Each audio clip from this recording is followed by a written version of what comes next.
agriculture is one of our trust na padakulaon.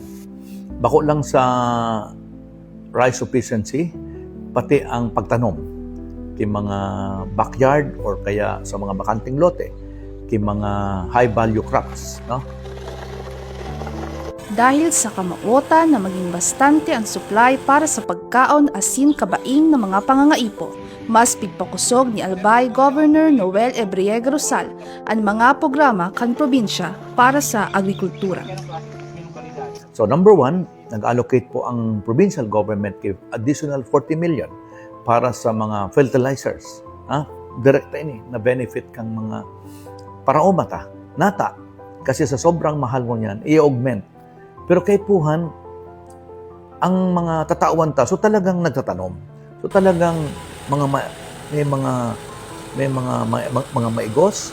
As in talagang, ang direksyon niya, tumaas ang yield. Bako sa nasugamiton sa tuyang fertilizer para makapagtanom. Dapat may goal kita. Bawa ba nga niya?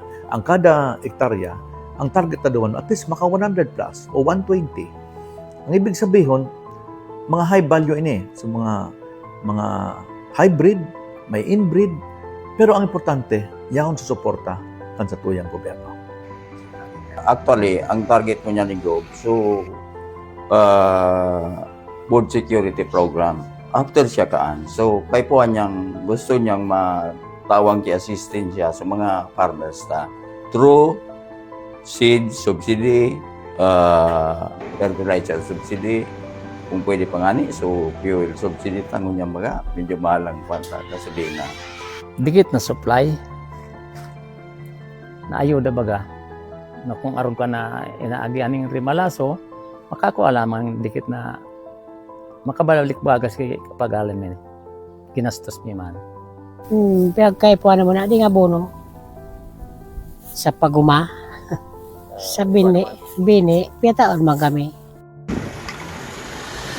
Sabay man sa mga programa sa agrikultura ang pagtabang sa mga paraoma asin ibang mga agricultural workers, lalo na ang pagkakaigwa ng mga post-harvest facilities. Kasarabay digdi ang paghinguhang tulos na matapos asin magamit ang sarong modernong rice processing system o RPS na makukuha sa barangay Tula-Tula sa Ligao City. May post-harvest na tayo. So we have a project with DA. Pagkakabit na po, ma-inaugurate kita kanto. May milling as in drying. This is a big volume. Big volume po ini. Meaning, makatabang na maray sa mga paraoma. Lalo na kung tag-uran, igwa na kitang, dahil nakaipon kita magbalad. Yuman mismo sa drying. Then, diretso na po may milling. Malagmang kitang bodega, sinabay ko ngunyan, para sigurado may sarayang kita kan mga paroy at sin sa mga produkto ta ng mga bagas. Ang pasilidad, igwang kakayahan na magpamara asin magmolino nin hasta 12 toneladang paroy sa lambang sarong-salang digdig. Yan ang pinakamoderno. Dati, kung gamit niya GI sheet, kita baga stainless na may ring niya sa likod niya. Kita gabos baga. Igual naman sila kaining, na computerized na operation, pero mas moderno ini. Siring kan mga napunan ng pagpakarhay kan mga serbisyo sa salud sa pagbubukas ng mga ospital sa probinsya.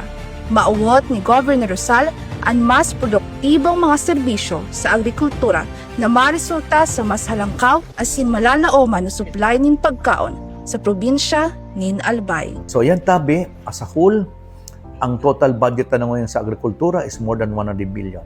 Dahil lang kita nagasabi na priority ta, dapat punduhan ta.